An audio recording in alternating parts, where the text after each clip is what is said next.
لو انت شفت الفيديو اللي فات اللي احنا كنا عاملينه المره اللي فاتت واللي كان بالمناسبه كان بيتكلم عن اساسيات التداول وكان بيتكلم عن المجالات بتاعت الاسواق الماليه اللي في مجال التداول، فانت اكيد هيجي في بالك سؤال مهم جدا. طيب يا ترى ايه المجال المثالي او ايه المجال اللي انا اقدر ابدا بيه لو انا لسه مبتدئ في موضوع التداول ده؟ في الفيديو ده هجاوبك على السؤال بتاعك ده، وهجيب لك معايا 10 معايير هنحدد ما بينهم ايه المجال الافضل ما بينهم. لكن في ملحوظه صغيره كده عايز اقولها لك دلوقتي. طبعا مفيش حاجه مثاليه في الكون عامه. الناس بتحب المخاطره العاليه، في ناس مثلا بتحب الامان بيبقى في المجال ده كويس، في ناس بتحب المبلغ اللي انت هتبدا بيه في المجال ده يبقى ما يعني مش مبلغ كبير، لا يبقى مبلغ تمام او مبلغ مقبول للناس المتوسطه الحال. معانا في الفيديو ده 10 معايير هنقارن ما بينهم المجالات الاسواق معانا، واللي هم 3 اسواق اللي احنا هنقارنهم: اسهم، فوركس، والكريبتو. ومش هنقارن السلع النهارده لان السلع حرفيا لو انت قراته مجال مش مهم بالمره، من التكاليف بتاعته عاليه، في حاجات حرام، فنبعد عنه وتعالى نركز في ال3 مجالات دي. كوبايه شاي بالنعناع بتاعتك، روق مزاجك، وورقه وقلم بتوعك، يلا بينا.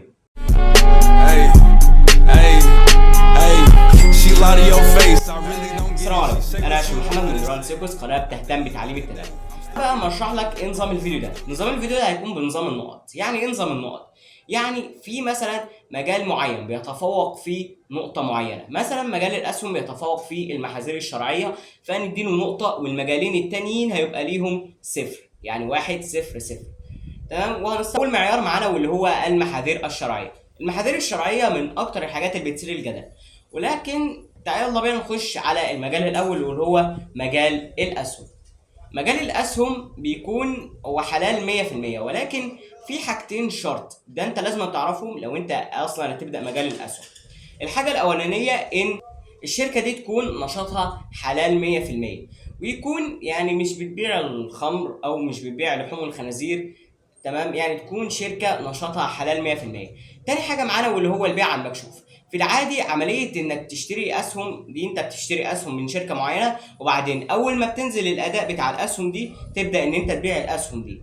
هنا بقى بيحصل العكس، انت هنا بتبيع على طول، وده حرام لانك لا يحق لك ان تبيع ما لا تملكه. تاني مجال معانا واللي هو الفوركس. الفوركس حرام بسبب، انا دورت في الموضوع ده كتير جدا، حرام بسبب تملك العمله. يعني هو حلال وكل حاجه، ولكن الشرط الوحيد ان هو يبقى حلال مش انك تتداول العمله الكترونيا، لا، تكون بتتاجر في العمله معاك في ايدك، عمله انت معاك ماديا انت قادر ان انت تمسكها، يعني زي كده بالظبط، مش الكترونيا او في محفظه معينه. فده اللي يخلي موضوع الفوركس يبقى حرام للناس اصلا. يعني انت مش هتعرف تمتلك عمله، يعني عمله مثلا زي الدولار بيبقى امتلاكها صعب، او عمله مثلا شبه اليورو امتلاكها برضو بيبقى صعب، وهكذا وهكذا. ولكن برضو دور وابحث عن الموضوع ده، لان انا اولا انا مش عالم دين، انا شخص عادي جدا مسلم، ولكن انا عايزك برضو تدور عشان ايه ما يشيلش ذنبك وانت بتشتغل في المجال ده. تالت مجال معانا واللي هو الكريبتو.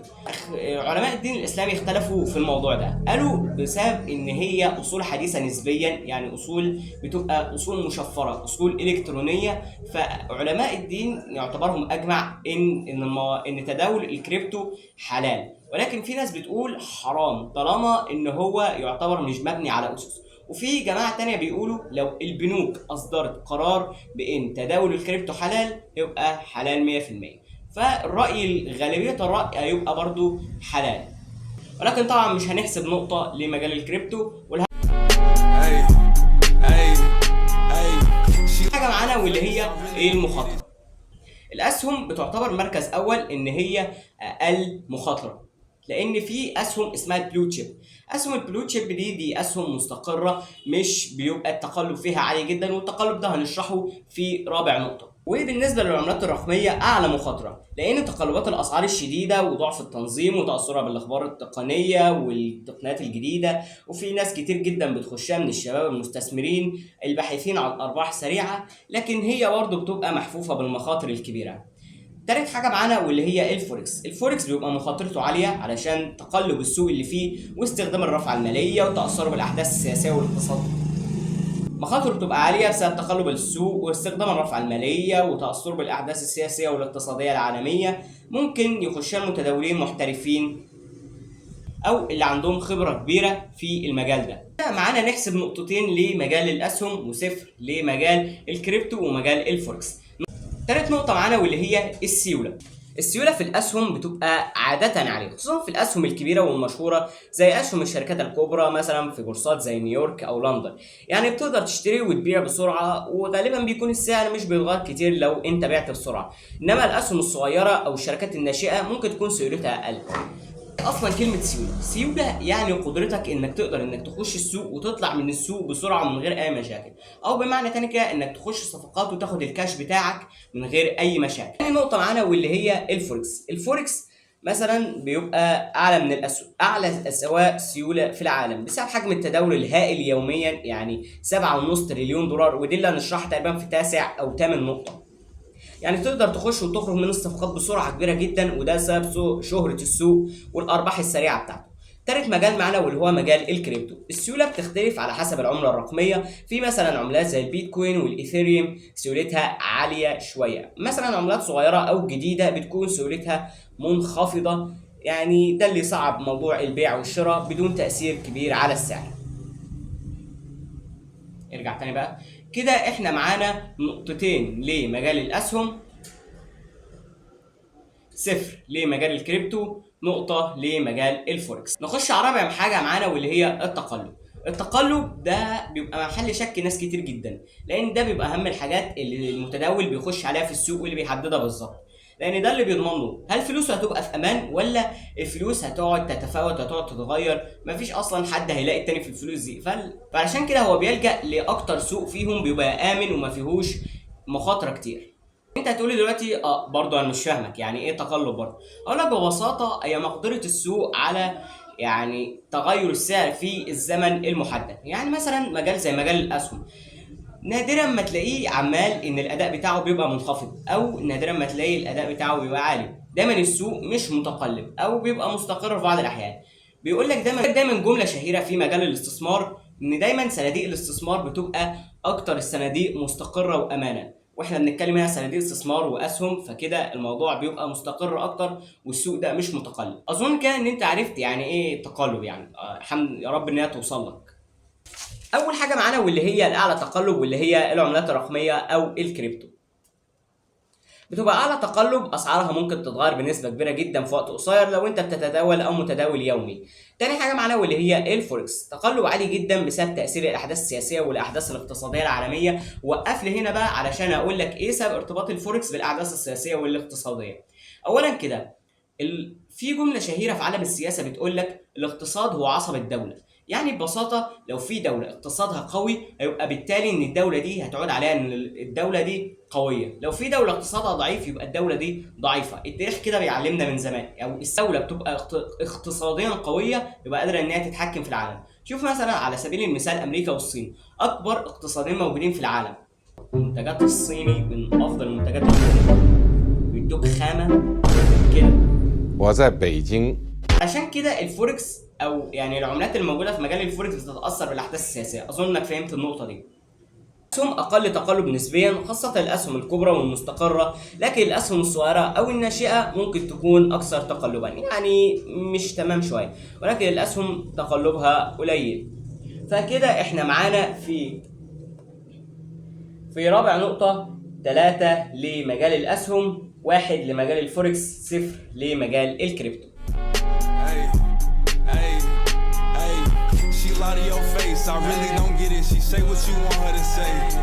وهقول لك ليه انك تقدر تشتري اجزاء صغيره من العملات. مبدئيا كده الكريبتو عملات مشفره، بمعنى التشفير بيبقى في عالم الكمبيوتر معتمد على الحسابات الرياضيه، يعني الحسابات الرياضيه. فبسبب كده بيبقى في حاجات يعني زي كده وحدات القياس اللي موجوده في الرياضيات عموما كده، لانها مشفره بيبقى في مثلا وحدات قياس زي وحده يعني 1 ساتوشي يساوي 0.01 بيتكوين، يعني 1 ساتوشي يساوي الرقم اللي انت شايفه قدامك ده. تمام. فبتبقى لانها مبنيه على عمليات حسابيه، فبتبقى ليها يعني وحدات قياس زي ما بنقول يعني، او ليها اجزاء. في مجال الكريبتو تقدر ترجع للحلقه اللي احنا كنا عاملينها قبل كده عن مجال التداول. حاجه معانا واللي هي تكاليف التداول. بالنسبة لتكاليف التداول في مجال الأسهم بتبقى من 0 ل10 دولار لكل الصفقة للأسهم الأمريكية. وفي السبريد الفرق بين سعر العرض والطلب، وغالبا بيبقى سعره رخيص. وفي رسوم الحفظ اللي هي رسوم علشان تحفظ السهم معاك لأطول فترة ممكنة. وفي رسوم التداول اليومي زي رسوم على كل صفقة لو انت بتتداول بشكل يومي. بالنسبة لتكاليف تداول الفوركس فاحنا عندنا السبريد اللي بيبقى الفرق ما بين سعر الشراء وسعر البيع. وفي عندنا نظام النقط اللي بيبقى من 2 ل3 نقط. وفي متغير بالنسبة للحسابات الاحترافية بيبقى 0.1. وفي العمولة اللي هي بتبقى زي التكاليف على الصفقات وكده. وفي رسوم التبييت اللي هما الناس لو انت بتتداول بعد منتصف الليل او بعد ما يعني يعتبر السوق يعني مفيش متداولين كتير في الوقت ده. وفي بقى اخر حاجة واللي هي الرافعة المالية اللي مش تكلفة مباشرة ولكن برضو بنحطها مع ضمن التكاليف. وبالنسبة لتكاليف تداول الكريبتو فاحنا عندنا العمولة والسبريد برضو. بالنسبة للعملات الشهيرة فالسبريد بيتاخد عليها بنسبة 0.1% أو 0.01%. وبالنسبة للعملات الصغيرة ممكن تبقى 1% أو أكتر. وفي بقى رسوم السحب اللي هو لما أنت بتسحب فلوسك من الصفقات أو لما بتسحب العملات بتاعتك للمحفظة بتاعتك. يعني مثلا هديك دلوقتي مثال توضيحي للموضوع اللي احنا بنقول عليه ده. مثلا لو انت بتتداول على منصة باينانس او منصة كارنين فاحنا عندنا شراء بيتكوين ب1000 دولار. تمام. فالعمولة عندنا 1/100%. تمام بتساوي 1 دولار. فاحنا كده السبريد التقريبي بتاعها بيبقى 0.5%، يعني بيساوي نص دولار.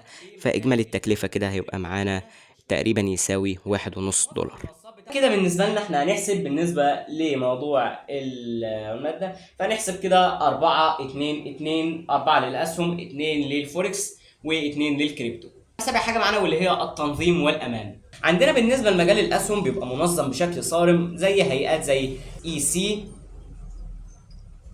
في الولايات المتحدة، وFCA في بريطانيا، وCMA في السعودية، وEFSA في مصر.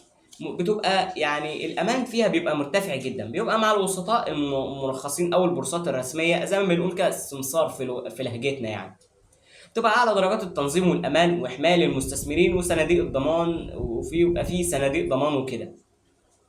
تاني مجال معانا واللي هو مجال الفوركس بيبقى منظم جزئيا ولكن بيبقى فيه هيئات رقابيه. بالنسبه بقى للفوركس فبيبقى فيه وسطاء محترمون في هيئات مثلا زي FCA و ASIC، لكن بيبقى فيه وسطاء غير مرخصين فدي بتبقى غير امنه شويه. عندنا بقى العملات الرقميه بتبقى غير منظمه او منظمه جزئيا في بعض الدول. اهم حاجه معانا واللي هي امكانيه التحليل. علشان امكانيه التحليل دي الوحيده اللي بتحدد لك انك تقدر تخش وتحلل وتشوف انت هتخش الصفقه دي ولا لا ولا بالعكس. فبالنسبه للاسهم عندنا 80% وبتبقى ممتازه يعني شويه، يعني تقدر تحلل وبسهوله شويه. مجال الفوركس بيبقى بنسبه 90% يعني مناسب للمضاربه زي السكالبينج والسوينج. وبالنسبه للكريبتو بيبقى من 70 ل 60% بتبقى افضل على الاطار الزمني القصير، ولكن يجب انك تحذر من التقلبات المفاجئه. بالنسبه بقى عشان نخش بعدها على طول على النقطه رقم 9 ساعات التداول. بالنسبه للاسهم تقدر تشوف الفيديو اللي فات اللي احنا كنا عاملينه برضه، كنا بنتكلم فيه عن جلسات الاسهم تبقى محدده خلال ايام الاسبوع بين يوم الاثنين لحد يوم الجمعه على حسب الدوله والبورصه. كل بورصه ليها توقيتها الخاص، مفيش تداول في عطله نهايه الاسبوع او العطل الرسميه. بالنسبه للفوركس بيبقى سوق شغال 24 ساعه في 5 ايام من يوم الاثنين لحد يوم الجمعه.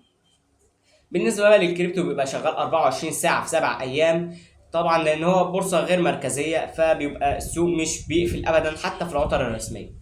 اخر بقى 10 نقطه معانا واللي هي حجم التداول. يعني ايه حجم التداول؟ يعني كم الفلوس اللي بيخش على المجال ده في اليوم الواحد. معانا اول مجال معانا واللي هو مجال الفوركس. مجال الفوركس بيبقى من 7.5 تريليون دولار يوميا بيخش عليه. وفي مجال الاسهم عندنا تريليون دولار في اليوم. وعندنا بقى سوق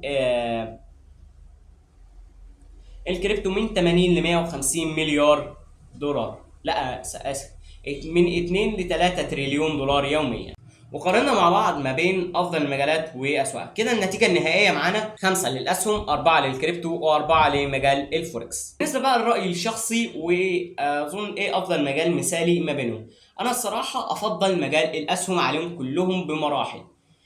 مبدئيا كده يعني عيوب مجال الاسهم ان هو ارباحه مش سريعه وارباحه مقبوله شويه، ولكن اللي بيميز المجال ده ان هو مجال بيبقى فيه تنظيم كويس جدا، مجال امن، مجال والاهم من ده كله ان هو بيبقى مجال حلال مش عليه تناقشات كتير. يعني الامور واضحه، قلت لك البيع على المكشوف ونشاط الشركه دي، غير كده ما قلتلكش. واظن اصلا ما فيش غير كده، يعني هم دول الحاجتين بس اللي هم موجودين في مجال الاسهم. الاسهم مناسب جدا للناس اللي حابه تستثمر وحابه ان هي تحط يعني استثمار كبير، ومناسب للناس اللي هي بتبقى عايزه تريح دماغها ومش عايزه ان هي تخش في تخش في التداول اكتر واكتر وتوقع نفسها في المخاطره. انا بالنسبه لي ليه بفضل الاسهم مع ان انا اقدر اخش المخاطره، ومع ان انا من الناس اللي بتحب المخاطره جدا؟ لسبب واحد، اولا كده سبب شخصي، وتاني سبب فيهم اللي هو سبب ان انا يعني سني ما يسمحش شويه، يعني ورايا حاجات تانية او التزامات تانية لازم أنا اعملها بجانب التداول وكده، فبيبقى عندي حياتي بتبقى متكدسه شويه. ولكن على كل حال انا بفضل مجال الاسهم، لان مجال الاسهم ده من افضل المجالات الموجوده، تاريخه واضح وسليم، وياما قريت كتب عنه وسمعت القصص اللي بتبقى فيه. ده في ناس يعني حته كده بره البيت، يعني في ناس كانت بتقول لك ايه في الايام اللي هي بتبقى لما الاسهم بتقع كده بتنهار، لما الول ستريت بيبقى فجاه كده مش عارف ايه، ده كان بيحصل كده في الثلاثينات حاجه زي كده. تمام. بعض الناس بتكون فبعض الناس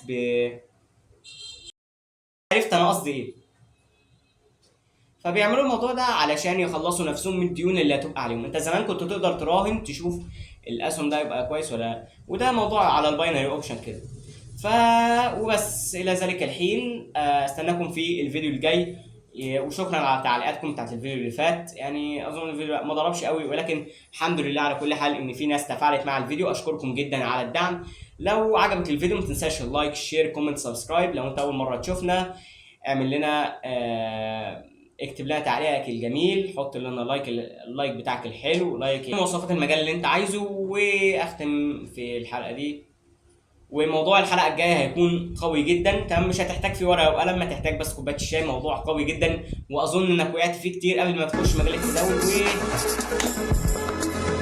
السلام عليكم.